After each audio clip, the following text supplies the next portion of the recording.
বাড়ি কোথায়? কন্দিপাড়ায়। কোথায়? কন্দিপাড়ায়। এটা কোন জায়গায়? কন্দিপাড়ায়। কন্দিপাড়া কোন জায়গা এটা? কোন এলাকা? হ্যাঁ নদিয়া এলাকা। জি, নদিয়া এলাকা। নদিয়া এলাকা। চাচা, তা আপনার এই অবস্থা কে?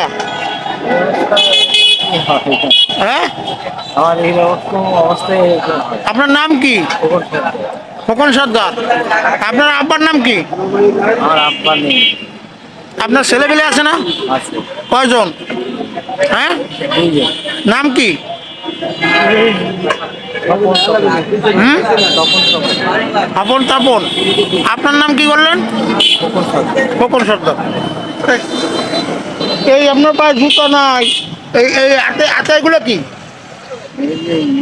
এই ডাইন হাতে কি? এই হাতে এইগুলো কি? এইগুলো এইগুলো এইগুলো দেখছি। এই হাত পড়লো কি করে কাকা? হ্যাঁ, খুলে গেছে।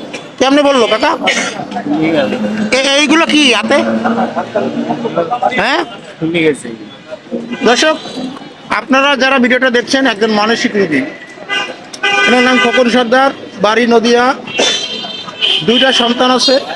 হয়তো তার সন্তান তারে খুঁজতেছে, তার পিতা এই অবস্থা আছে। বর্তমানে সে আছে খুলনা মেডিকেল কলেজ হসপিটালের সামনে। আপনারা একটু ভিডিওটা বেশি বেশি করে শেয়ার করবেন, যাতে চাচা তার পরিবারে ফেরত যেতে পারে।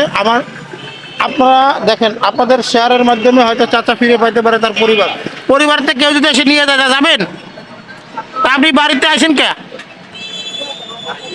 হ্যাঁ, বাইরে থেকে রাগারাগি করে আসেন নাকি?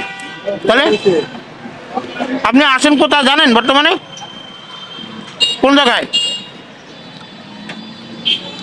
নদিয়া। দর্শক, উনি এখন নদিয়ায় আছে। উনি আছে আসলে খুলনা মেডিকেল কলেজ হসপিটালের সামনে। আসুন এই চাচার পরিবার ফেরত পাঠানোর জন্য চাচারে আমরা একটু সবাই সহযোগিতা করি। সবাইকে অনুরোধ করব, আপনারা ভিডিওটা শেয়ার করে দেন। আপনাদের শেয়ারের মাধ্যমে চাচা ফিরে পাইতে পারে তার পরিবার।